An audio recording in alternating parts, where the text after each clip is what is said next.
Hello everyone, আসসালামু আলাইকুম। Welcome to back my channel Sumaiya live blogger. আজকে আমি তোমাদের সাথে শেয়ার করব কিভাবে ঘরে বসে সহজ পদ্ধতিতে চটপটি তৈরি করা যায়।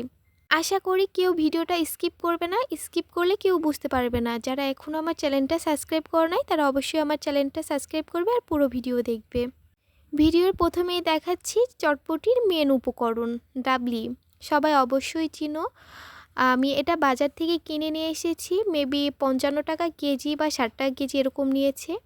আর সবাই অবশ্যই পরিমাপ মতো ডাবলি নিবে, কারণ ডাবলিটা যতটুকু দেওয়া হয় তার ডাবল হয়ে যায়। সকালে ভিজিয়ে রাখার পর ডাবল হয়ে যায়।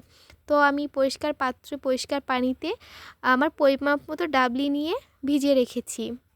সারা রাত ভিজিয়ে থাকার পর ডাবলির ফলাফল একদম ডাবল হয়ে গেছে ফুলে। অবশ্যই সবাই বুঝে পরিমাপ মতো ডাবলি দিবে। এবার আমি এটাকে সুন্দরভাবে পরিষ্কার পানিতে ধুয়ে সিদ্ধর জন্য রেডি করব। এটা সিদ্ধ করতে হবে। তো আমি ভালোভাবে এটা পরিষ্কার পানিতে আবার ধুয়ে নিচ্ছিলাম। অবশ্যই সবাই পরিষ্কার পানিতে ধুয়ে নিবে। ধুয়ে নিয়ে এটা সিদ্ধতে বসায় দিবে। আজকে আমি চটপটি তৈরি করব মাংস দিয়ে, মাংসর চটপটি। মাংস দিলে চটপটিতে টেস্ট আরও বাড়িয়ে যায়। আমি এখানে গরুর মাংস নিয়েছি, পিস পিস ছোট ছোট টুকরা করে নিয়েছি। আর এবার আমি চটপটির ডালগুলো সুন্দরভাবে সিদ্ধ করে নিচ্ছিলাম। এভাবে সুন্দর করে সিদ্ধ করে নিতে হবে। নেওয়ার পর যেহেতু আমি মাংস দিয়ে চটপটি রান্না করব, সেজন্য আমি মাংসটা সুন্দর করে আগে রান্না করে নিতেছি। এভাবে সবাই রান্না করে নিবে। আর যদি কেউ মাংস না দিতে চাও স্কিপ করতে পারো, সমস্যা নাই। এর ফাঁকেই তো আমি ডালটা সিদ্ধ করে নিয়েছি, সিদ্ধ হয়ে গেছে। এবার আমি এখানে ডাবলির মধ্যে 2টা আলু দিয়েছিলাম। সে আলুটা ভেঙে দিচ্ছি। আলু দিলে স্বাদটা আরও বেড়ে যায়। সবাই আলু দিবে। আর যদি না চাও স্কিপ করতে পারো, কোনো সমস্যা নেই। আমি সিদ্ধ করা আলুটা সুন্দর করে ম্যাশ করে দিচ্ছিলাম। দিয়ে সুন্দরভাবে মাংসের সাথে এগুলো সব মিক্স করে নিব। আর এখানে ডাবলিটা দিয়ে দিব। দেওয়ার পর সুন্দরভাবে সব মশলাগুলো একত্র করে নিব। ভিডিওটা সবার ভালো লাগলে অবশ্যই আমার চ্যানেলটা লাইক, কমেন্ট আর সাবস্ক্রাইব করে দিবে। আমি সুন্দর করে এই তো সব মশলার সাথে মিক্সড করে নিয়ে এবার এখানে পরিমাপ মতো পানি দিয়েছি। এই তো আমার রান্না হয়ে গেছে। এই তো আমার চটপটি হয়ে গেছে। এবার এখানে আমি চটপটি সার্ভ করার জন্য পেঁয়াজ কুচি, লঙ্কা কুচি আর গ্রেটার দিয়ে ডিমটা গ্রেট করে নিচ্ছিলাম, যেহেতু এখন চটপটিটা পরিবেশন করব।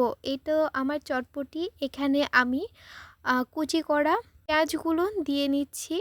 আর স্বাদ অনুযায়ী সবাই লঙ্কা কুচি দিয়ে নিবে।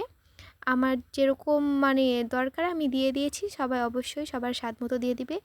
আর এখানে সবাই অবশ্যই ফুচকার পাঁপড় অথবা যে কোনো পাঁপড় দিয়ে নিবে, ভালো লাগবে।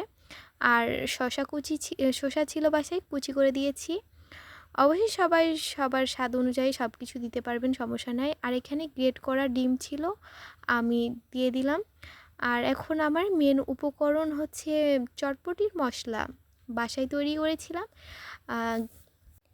আমার চটপটি সিক্রেট মশলা। এটা আমি বাসায় তৈরি করেছি। যদি কেউ জানতে চাও তাহলে পরের ভিডিওতে আমি সবাইকে দেখিয়ে দিব কিভাবে আমি এই মশলাটা তৈরি করেছি। আর এখানে আমি বিট লবণও দিয়েছি। এই তো তৈরি হয়ে গেছে আমার চটপটি। কেমন হয়েছে সবাই অবশ্যই কমেন্টে জানাই দিবা।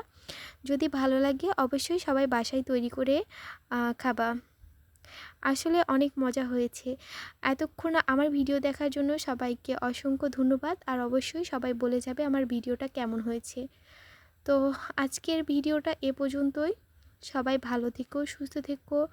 আমার নেক্সট ভিডিও আসলে সবাই দেখো। সবাই ভালো থেকো। আসসালামু আলাইকুম।